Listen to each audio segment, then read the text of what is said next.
Hello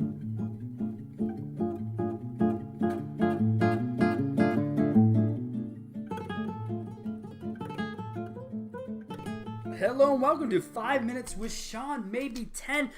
Today is something very simple, yet seems to be something of a buzzword right now, which is, look, you can't buy sales, okay? And this comes out of a conversation with my boy Dave Lemon at AutoSuite, and we were talking weeks ago about this topic, and I've been kind of letting it hang around. And what I mean by you can't buy sales is simply that. You can buy leads, you can buy opportunities, but you cannot buy sales. You must earn them, and in some cases, you must go digging for them. I see every day, given my position in this wonderful industry, I see spend after spend after spend increase to get new users, new leads, and I always wonder, why is it that we put so much focus in trying to acquire and acquire and acquire when, frankly, if we took a step back, maybe we're not that good at the selling portion of the job. Maybe we have enough leads to go around. But I don't ever get a straight answer on how people or why people spend what they spend to get the new users that they do. I typically hear, well, we spend because we have to. But then I ask, well, what do you do with your database? Because as we currently use it, it's useless the way we leverage it, right? I mean, yeah, you got the auto masterminds and the what's the other one there? It's a big hot topic right now. Geez, it'll come to me. But equity mining deals, auto alert. Equity mining deals are important, probably more so than most. I saw a post. I want to say it was by. It was on my LinkedIn account. I want to say it was Andrew Compton. Good guy. I'm going to just look really fast here. I know I'm taking up valuable moments of yours while doing this. I should have had my research already done, but I didn't.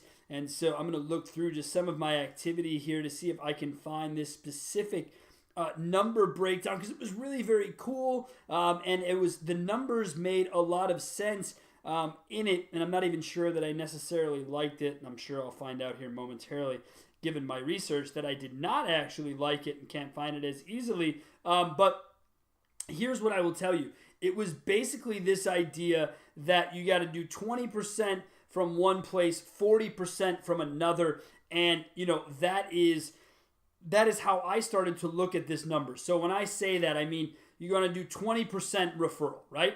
20% referral. And if that is the case, then obviously it can make you do even more. I have it right here. We go.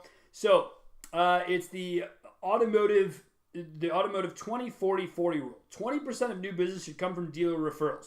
40% of business should come from inbound opportunities. 40% should come from outbound sales efforts. Yet, if I was to look at budgets, and thank you, Andrew Compton, for that, my friend. If I were to look at budgets, let me tell you what I would find. I would find basically 80-20. 80 on inbound opportunities, 20 on working your own business, and there is a 0 in place of outbound sales efforts. And I think that's really where the issue exists. We use BDCs, business development centers, as incoming leads. Very, very rarely are they actually what they term to be, which is a business development center developing business throughout the organization. They're basically just incoming lead handling departments is what they are. And that's unfortunate because they could do even more for you. And I think that 40% that should come from outbound sales efforts, I think that is an important piece of the puzzle here, because I believe that we need to be able to get our people more involved and having ourselves brand evangelists, having ourselves the idea of people who are continually talking about our product wherever they go. And so Dave was telling me, his example was he's got a guy he will go to for his haircuts, all right? And they're slightly pricey or whatever the case is. But what Dave said is, now all my friends and family go to this barber. However, he leased a BMW 3 months ago and he couldn't even tell you a salesman or who he would refer his family to, and he wasn't even that impressed to refer family there in the first place. That's depressing. You're talking about, let's assume the haircut was $100, right? Because Dave is high line, that guy. Good dude. And so here he is, $100 haircut and a $40,000 Beamer, and there's more value put on the haircut than the Beamer. That's jacked up, but it's not Dave's fault. It's the product of the environment we've created.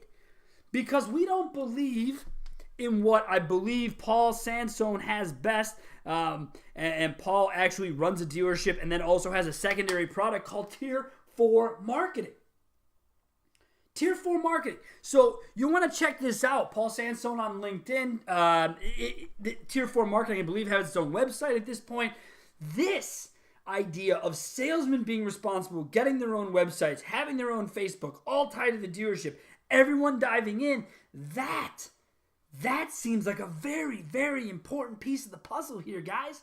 It really, really does. And now in today's world, I think it's even more important. We spend all of this money on marketing, but we don't spend enough on training. We don't spend enough on our people. That is what we need to do. We need to think about it as a total budget, right? So if I have 100% of a budget, I don't want to see 80% of it going to new acquisition. I got no problem with, as Andrew states here, 40%. That's cool with me. But the other 60's got to be tied up in training and people. Another guy I see all the time on LinkedIn, Jonathan Dawson, put up a deal the other day that, look, man, it's costing you $50,000 for each employee turnover, and that shit's robbing you blind. And you may not even see it. This is why we say you can't buy sales. We tell you got to get involved. You got to dig in. That's why as when I started off in the business, I drove the shuttle. Yes, that's right, the shuttle. You've heard me tell the story. I did it because I saw what you drive. I heard your frustration. I saw where you worked. And if I was lucky, I dropped you off at your house as well. That's the benefit. That was me trying to do my own level of Tier 4 marketing. My business cards with the $100 bill with my face painted on the middle of it. That was my Tier 4 marketing. This was back in the freaking late 90s, early 2000s. So I know it's been there. It's been laying around, but we haven't done anything about it. And that's my problem. The fact that David will recommend his friends and family to a haircut joint, but not where he leased his car, presents an issue for the industry. He's not the only one. I don't buy cars, right, because I have clients and I walk into their dealership and I just get the car. I don't buy cars like the normal American, but I'm telling you that we all know that situation is changing, and we've got to get more involved. If you look all over LinkedIn, you'll find salespeople who are on there promoting themselves. That's the future of this whole thing. So, in closing, you can't buy sales, you can only buy leads. So get focusing on internal work. So salespeople training, salespeople marketing, get in your community events. Make sure everyone knows who you are and where you are. So when it comes time, they're there. Make it easy on people to find you. If you can't offer referrals, be creative. Figure out something else. But dealerships, you cannot continue to spend at this clip and keep up with one another. It's unnecessary. It doesn't make any sense. Dive into what you already have and do more with it. And again, using the Andrew Compton rule, you're looking at 20% new business, 40% inbound opportunities, and 40% from outbound sales efforts. That is what we're after. And as he said here, if the only way you're creating opportunities with outbound tactics, you're missing 60% of your opportunities. Think about that idea, all right? Anybody has any questions, you know where you can find me, 262-278-0157, or email me, Sean, S-E-A-N, @carbizdonebetter.com. I'm all over LinkedIn. Please feel free to keep the comments flowing there.